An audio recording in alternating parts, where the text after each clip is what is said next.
Bonjour tout le monde, nous allons continuer notre cours de réseau informatique avec ces nouveaux points, le protocole OSPF. Nous avons parlé dans le deux points précédents du protocole de routage. Nous avons dit qu'il y a deux grandes familles. Il y a le protocole vecteur à distance et il y a le protocole à état des liens. Et dans le protocole vecteur à distance, nous avons développé le protocole de routage RIP, la version 1 et la version 2. Et nous avons parlé aussi d'un protocole propriétaire à Cisco qui est le protocole IGRP. Et nous allons parler d'un autre protocole qui est ouvert, un standard l'OSPF et le protocole EIGRP comme étant le protocole vecteur à état des liens. Donc le protocole OSPF, dans les détails, nous allons aborder les différentes caractéristiques de ces protocoles, le fonctionnement, la configuration et le dépannage à la fin. Donc OSPF en abréviation c'est Open Shortest Path First. Ça veut dire le plus court chemin d'abord. Ok? Donc c'est un protocole qui consiste à choisir le plus court chemin lorsque vous avez plusieurs possibilités. C'est-à-dire si vous voulez vous rendre à une destination B, vous êtes dans une position par exemple C, comment je vais me rendre à B, et vous avez plusieurs choix, le choix de passer par D pour atteindre B, ou le choix de passer par E, F, G pour atteindre B. Donc, quand vous avez plusieurs possibilités, l'algorithme qui sera implémenté va vous aider à dire, parmi toutes ces routes, laquelle de ces routes est la meilleure route. Ça veut dire, du point de vue état des liens. Donc, c'est un protocole qui regarde l'état des liens. Donc, dans l'état des liens, on voit beaucoup plus la bande passante qui est une caractéristique majeure. Le protocole OSPF, c'est un protocole classless. Ça veut dire qu'on peut utiliser le masque VLSM, le masque étendu. L'utilisation de protocole OSPF, lorsque vous déployez OSPF dans un environnement où il y a plusieurs routeurs, le routeur, par défaut, il se trouve au sein d'un système qu'on appelle les systèmes autonomes. D'accord? Donc, le système autonome qui représente l'opérateur et les systèmes autonomes, dans son intérieur, on va créer des zones qu'on appellera en termes techniques area. D'accord? Donc, ces zones vont regrouper les routeurs qui vont échanger les informations des tables de routage. Donc, on peut avoir plusieurs zones et il faut que les différentes zones soient en intersection et la zone qui regroupe toutes les zones, ça veut dire qu'il y a une intersection avec toutes les zones, c'est comme le backbone, c'est l'area 0. D'accord? La zone 0, c'est la zone qui est en intersection avec toutes les zones. Donc, on supporte le VLSM. La métrique ici, c'est le coût. Rappelez-vous, pour le RIP, la métrique, c'était le nombre de sauts.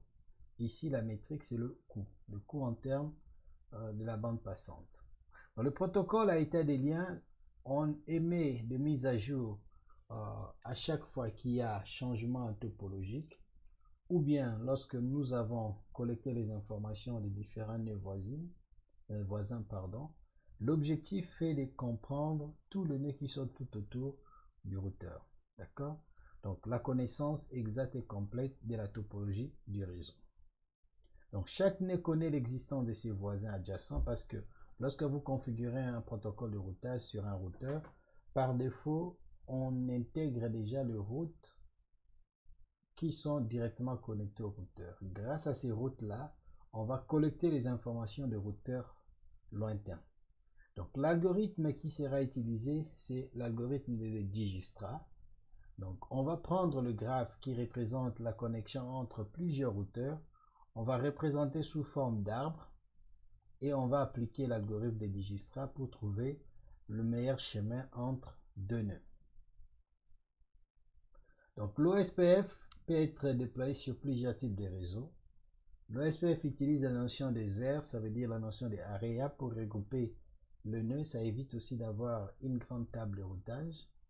On utilise le protocole Hello pour changer les mises à jour. Et on échange quoi au juste? La base de données topologique, ça veut dire la base de données de mes voisins. Et par là, si on a appliqué l'algorithme de Dijkstra, on peut construire la table de routage. Donc, qui va nous donner un peu le renseignement, comment on peut atteindre chaque réseau au travers de ces routeurs. Donc, lorsque vous créez un réseau, il y a plusieurs topologies physiques que vous pouvez adopter ou logiques.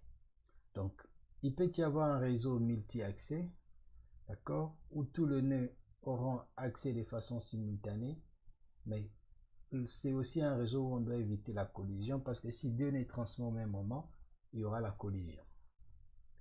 On peut avoir aussi une liaison point à point entre deux routeurs distants. D'accord? C'est une liaison qui ne demande que deux adresses IP, 4 en général, moins 2 de l'adresse réseau et de l'adresse de broadcast. On reste avec deux adresses IP. C'est souvent des adresses de /30, ça veut dire des adresses de point à point. Donc, on utilise des fois aussi une topologie réseau multi-accès non broadcast où on met un commutateur, c'est lui qui va relier tous les autres routeurs. Mais les seuls problèmes, ici, on est dans une architecture un peu hub. Donc, si les hubs tombent en panne, tout le réseau est paralysé. D'accord? Et le seul côté, on n'utilise pas les no broadcast parce que pour éviter la diffusion de paquets broadcast. On peut aussi avoir une topologie point à multipoint. Là, c'est ce qu'on appelle la création des canaux virtuels où on peut relier un routeur qui représente le siège avec tous les autres routeurs qui représentent les circuits. C'est-à-dire la communication entre les agences passe par le routeur. Donc, l'AREA en anglais, c'est le regroupement des routeurs dans un même système autonome. Donc, regrouper les routeurs. Et l'air qui a la valeur 0, ça veut dire le backbone, parce que c'est lui qui a l'intersection avec tous les autres. Dans notre contexte, on va utiliser seulement un réseau qui aura une seule zone. On ne va pas utiliser une configuration avec plusieurs zones.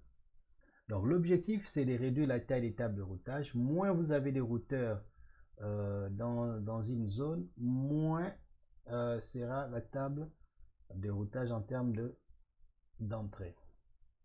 Convergence plus rapide parce que quand vous avez peu de routeurs, ces routeurs-là vont échanger l'information quand il y a une modification. C'est plus facile que vous ayez un temps réduit où tous les routeurs ont la même information.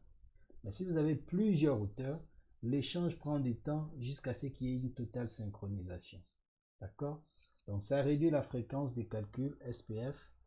Donc au lieu de le calculer souvent, qui sera coûteux si on a plusieurs nœuds, et ça va accélérer. Donc ici par exemple vous avez la zone 0 qui est connectée avec la zone 1 grâce à ces routeurs. En même temps 0 aussi est connecté avec Area 2 grâce à ces routeurs. Donc l'OSPF utilise le protocole Hello, le message Hello, pour essayer de découvrir qui sont les nœuds voisins, d'accord? Mais aussi pour s'assurer de la connectivité avec le voisin. Lorsque j'envoie un Hello, si je ne reçois pas de retour, je sais que le voisin est par exemple en panne ou bien il y a un autre problème. D'accord? Ça permet de récupérer les informations chez le voisin, de ramener au routeur principal pour enrichir sa table de voisinage. D'accord? Donc le routeur là par exemple envoie des paquets Hello à ses voisins, lab A et C, et les deux aussi vont répondre avec leur table respective. Donc la base de données topologique qu'on crée ici, lorsqu'on connaît les voisins, on va créer une base de données topologique, c'est-à-dire une table. Cette base-là va servir à l'envoi des mises à jour LSU au routeur voisin déclenché par l'initialisation de l'OSPF ou la modification de la topologie. D'accord? Les mises à jour sont envoyées quand il y a un changement au niveau topologie ou on fait l'initialisation de l'OSPF. Donc, on utilise aussi les messages LSA pour permettre la mise à jour. Donc, dans un réseau point à point, par exemple, on peut envoyer un message au routeur voisin. D'accord? Par exemple, le lab A envoie au lab B son information. Combien de réseaux je peux atteindre?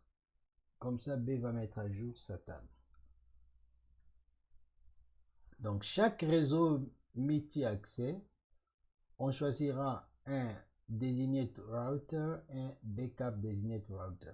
C'est-à-dire, j'ai parlé avant d'un regroupement multi-accès. Donc, tout le monde peut se connecter à tout moment. On met en place un switch. C'est ce switch-là qui va fédérer tout le routeur. D'accord? Maintenant, quand il y a cette topologie, au lieu que tout le monde envoie la mise à jour au même moment, on risque de perdre certaines informations. On va désigner un routeur qui sera le responsable. D'accord? Lui, on l'appellera Designated Router. Et on va prévoir un plan backup. Au cas où le Designated Router tombe en panne, le backup va fonctionner. D'accord? Donc, dans un réseau multi-accès, on aura toujours le routeur désigné et le backup.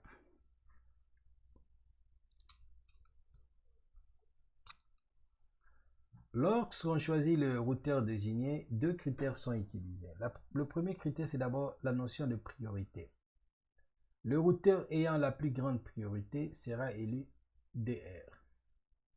Mais au cas où tous les routeurs ont le même niveau de priorité, on va regarder l'ID du routeur. L'ID du routeur, ça se base sur l'adresse IP ou l'adresse MAC. D'accord?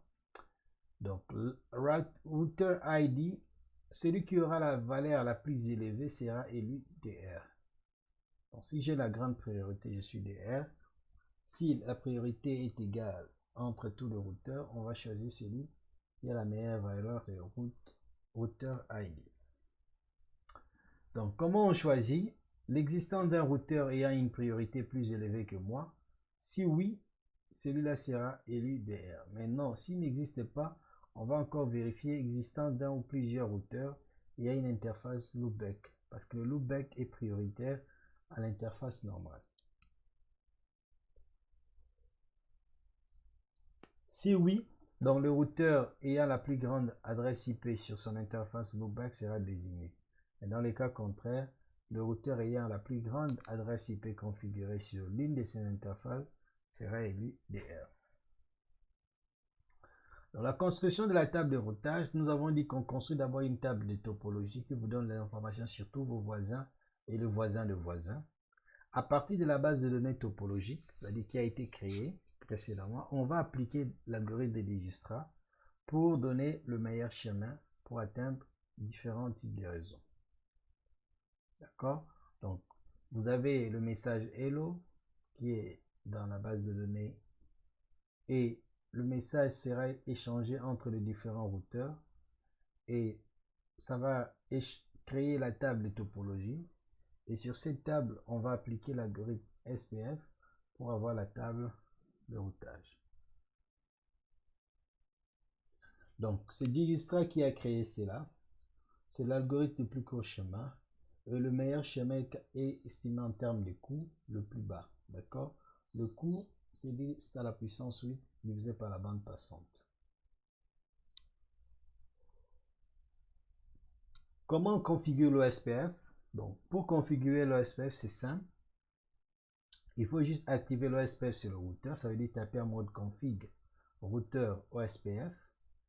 Mais il faut ajouter le numéro d'un processus. Donc, ça n'a rien à voir ici avec le système autonome. C'est juste un numéro qu'on met pour permettre au routeur d'être plutôt d'avoir une certaine priorité. Donc, on peut configurer les network mask.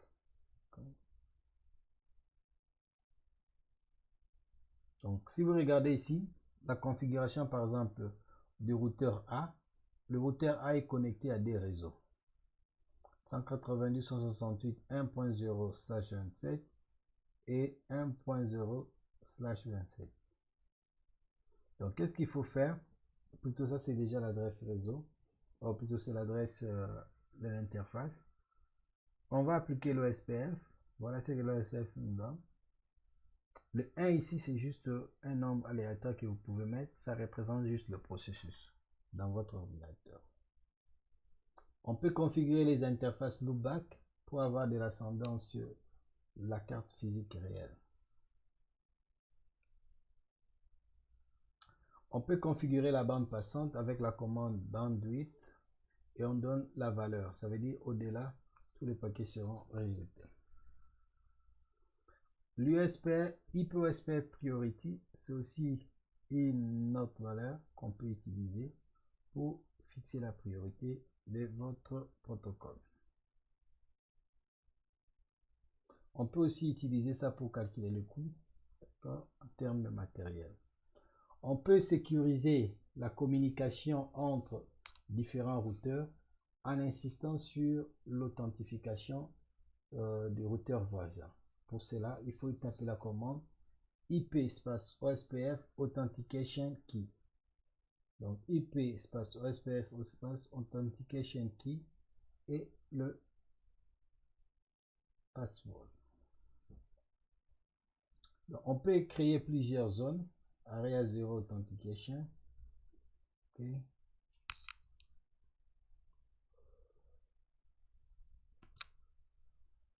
On peut configurer toujours pour la sécurité, afin d'éviter à ce qu'on soit surnommé par des routeurs malveillants. On peut configurer aussi les temps pour exécuter certaines fonctions. Donc l'OSPF, c'est un protocole facile à configurer. Pour vérifier l'état d'avancement, tapez la commande show IP OSPF. On passe au suivant point qui est le protocole EIGRP. Donc le protocole EIGRP au fond c'est presque similaire au protocole OSPF, à la seule différence l'un est propriétaire Cisco tel que l'EIGRP, mais l'OSPF c'est ouvert à tout le monde. Donc ça, ce sont quelques points que nous allons insister. Donc l'EIGRP, c'est Inside Interior Gateway Protocol. Donc c'est un protocole Interior Gateway, c'est une passerelle, un protocole basé sur la passerelle. Et Inside, c'est dit une amélioration. Protocole propriétaire Cisco, version améliorée de l'IGRP. Donc, le caractéristique du protocole EIGRP, c'est un protocole de routage classless. Ça veut dire qu'on peut utiliser n'importe quel masque. Il supporte le VLSM et l'algorithme utilisé, c'est l'algorithme dual. Et la métrique, c'est la bande passante et les délais. Si vous regardez l'OSPF, la métrique également, c'est la bande passante. Caractéristique de l'EIGRP, c'est principe de successeur, c'est-à-dire on crée un système où, comme dans le cas, par exemple, le cas des designated routers qu'on a vu, donc il faut avoir un successeur et l'adjoint. En cas de problème de successeur, l'adjoint prend la place. Donc, principe des successeurs, compatible avec IGRP, protocole de routage hybride. Donc, on utilise le multicast 224.0.0.10. Donc, il y a plusieurs paramètres pour calculer le IGRP. C'est pareil lorsque vous avez fait IGRP. La bande passante, le délai, la charge, la fiabilité. Valeur de la métrique, c'est le nombre de 32 bits. Donc ça, c'est la formule pour calculer l'algorithme dual. Au cas où certains ne participent pas, on peut avoir la métrique sous forme 10 à la puissance 7 divisé par la bande passante plus la somme des délais. Donc, il utilise aussi comme l'OSPF le paquet Hello pour découvrir le voisin. En cas il y a des connexions, sera notifié. Et on utilise le protocole RTP pour la bonne réception des messages. Quand, par exemple, ici, le laboratoire B communique avec Lab A et Lab C et il envoie des messages Hello. La base de données contenant l'ensemble de routeurs, c'est la base de données, la table de voisinage. Ok. Les caractéristiques d'un voisin, un routeur directement connecté, transmission des paquets Hello, l'utilisation du protocole de routage IGRP avec un numéro de système autonome. La table de routage, la table topologique, pardon, contient tout le réseau accessible par le routeur voisin. Donc, et l'algorithme qui est implémenté, c'est l'algorithme dual.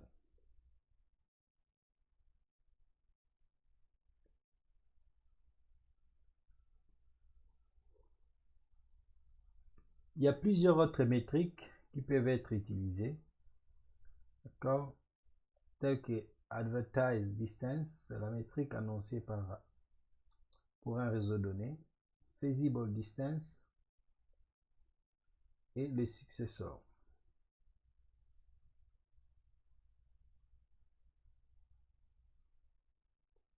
Donc, entre les différents routeurs, ils doivent désigner qui sera leur responsable, celui qui va recevoir tous les messages de mise à jour et exécuter cela auprès du serveur, l'application. Mais on peut le seconder également de. Donc, ici, ce qu'on peut retenir, il y a échange d'informations, échange de métriques et on cherche le nœud qui aura la plus petite valeur. Donc, dual, c'est l'algorithme diffusing update algorithm. L'objectif, c'est de maintenir la table topologique à chaque changement.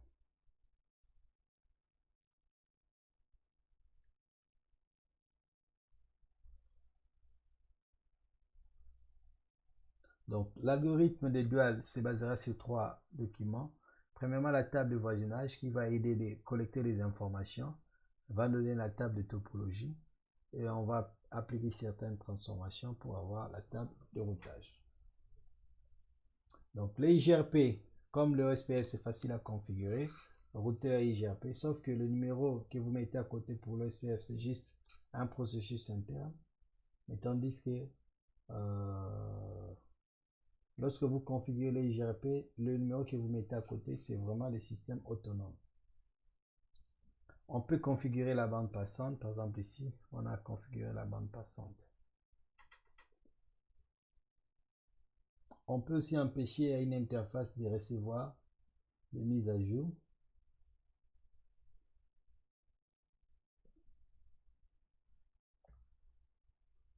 On peut aussi éviter le auto-summary, ça veut dire l'agrégation des routes ne sera plus d'actualité.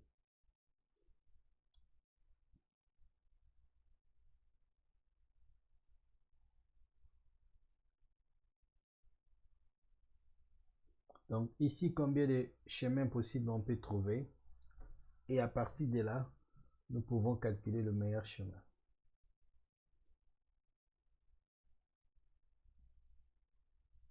Donc ça, ce sont les différents paramètres qui sont utilisés.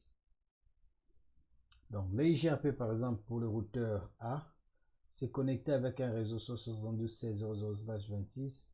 B, F1 est connecté avec 172.16.0.64. Donc, pour ajouter cela, c'est plus facile. Donc, la commande c'est routeur et IGRP. Les 100 représentent le système autonome. Et on a 3 réseaux. Donc, on va à 72.16.0.0 et 72.0.64. Donc, l'IGRP, c'est un protocole qui est beaucoup utilisé, surtout quand vous avez que des matériels Cisco. Donc, affiche les paquets IGRP émis et reçus, sachant que le type de message peut être précisé. Donc, debug IGRP packet donne l'information.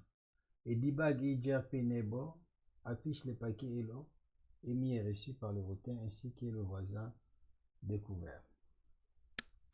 Donc, je pense que nous avons abordé deux protocoles de routage importants, l'IGRP et l'OSPF. Et à partir de là, on peut se préparer au chapitre suivant concernant les commutateurs. Donc, je vous souhaite bonne continuation et à bientôt.